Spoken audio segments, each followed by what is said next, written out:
اعوذ باللہ من الشیطان الرجیم بسم اللہ الرحمن الرحیم۔ السلام علیکم۔ آج میں آپ کو حضرت زکریا اور حضرت یحییٰ علیہ السلام کے بارے میں ایک واقعہ بیان کرنے جا رہی ہوں۔ اس سے پہلے میرے چینل کو لائک اور سبسکرائب کرنا نہ بھولیے گا۔ بخت نصر بادشاہ ابتدا میں نہایت نیک بخت صالح تھا۔ حضرت زکریا اور یحییٰ علیہ السلام کی نہایت اطاعت کرتا تھا۔ اتفاقاً اس نے ایک عورت سے نکاح کیا جس کے ہمراہ ایک نہایت حسین و جمیل لڑکی پہلے شوہر سے تھی۔ جب وہ لڑکی سن بلوغ کو پہنچی تو بادشاہ اس کے حسن کو دیکھ کر دیوانہ ہو گیا۔ اس کی ماں کو پیغام دیا کہ وہ لڑکی کو اس کے پاس بھیج دے۔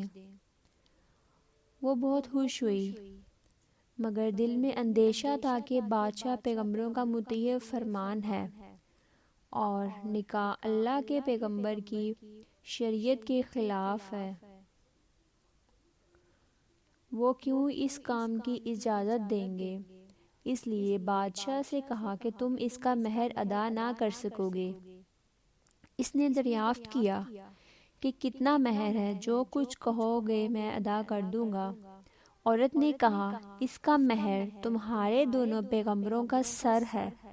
اگر تم یہ مہر ادا کر سکو تو لڑکی حاضر ہے، ورنہ اس لڑکی کا نام مت لو۔ بادشاہ نے کہا یہ پیغمبر ہمارے دشمن نہیں ہیں، ہمارے خیر خواہ ہیں۔ ان کو بے جرم گناہ قتل ہے اور یہ ظلم عظیم ہے۔ اس کے سوا کچھ مانگو، جو مہر ہوگا میں دوں گا۔ اس نے کہا اس کے سوا کوئی مہر نہیں ہے۔ بادشاہ نے ہوائے نفسانی سے مغلوب ہو کر فوج کو حکم دیا کہ دونوں بے گناہوں کا سر کاٹ لاؤ۔ جب سپاہیوں نے جا کر اول حضرت یحییٰ علیہ السلام کو بیت المقدس میں قتل کیا اور اس کا سر مبارک لے آئے، ان کا سر مبارک بادشاہ کے سامنے حاضر کر دیا، اور حضرت زکریا علیہ السلام یہ حال دیکھ کر جنگل کی طرف بھاگ نکلے۔ فوج پیچھے ہوئی اور شیطان نے ان کی رہنمائی کی۔ جب سپاہیوں نے دبا لیا اور گھیر لیا تو حضرت زکریا علیہ السلام نے ایک درخت سے التجا کی کہ مجھ کو اس وقت پناہ دے۔ وہ درخت پھٹ گیا، یہ اس کے اندر سما گئے، وہ پھر بند ہو گیا، لیکن کچھ کپڑا باہر رہ گیا۔ فوج حاضر ہوئی۔ شیطان نے نشان دیا کہ اس درخت کے اندر ہیں اور یہ کپڑا ان کے موجود ہونے کی علامت ہے۔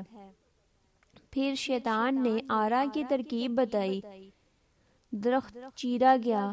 جب نوبت آرا کی سر تک پہنچی تو حضرت یحییٰ علیہ السلام نے سسکی بری، حکم الہی نازل ہوا، اگر آپ کرو گے تو پیغمبری سے خارج کر دیے جاؤ گے۔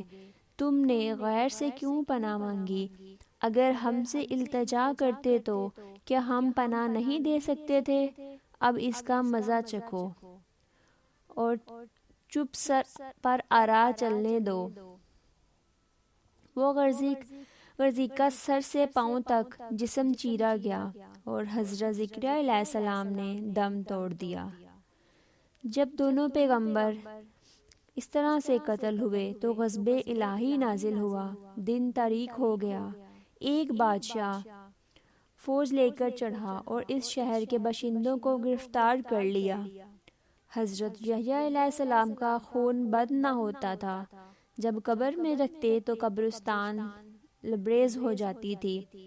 بادشاہ کے لشکر نے قسم کھائی کہ جب تک خون بند نہ ہوگا میں قتل سے باز نہ رہوں گا۔ اس طرح اس نے ہزاروں آدمی بے گناہ قتل کر دیے، لیکن پھر بھی خون بند نہیں ہوا۔ اس وقت ایک شخص حضرت یحییٰ علیہ السلام کی لاش پر آیا اور کہا کہ تم پیغمبر ہو یا ظالم؟ ایک خون کے بدلے میں 1000 آدمی قتل کر چکے، اب کیا سارے جہان کو قتل کراؤ گے؟ اتنا کہنا تھا کہ خون بند ہو گیا۔ جامعہ دمشق میں حضرت یحییٰ علیہ السلام کی قبر مبارک ہے۔ اب اس بیان سے ہمیں یہ حاصل ہوتا ہے، چنانچہ اس بیان سے ہمیں یہ حاصل ہوتا ہے کہ اللہ کے سوا کسی سے مدد نہ مانگے،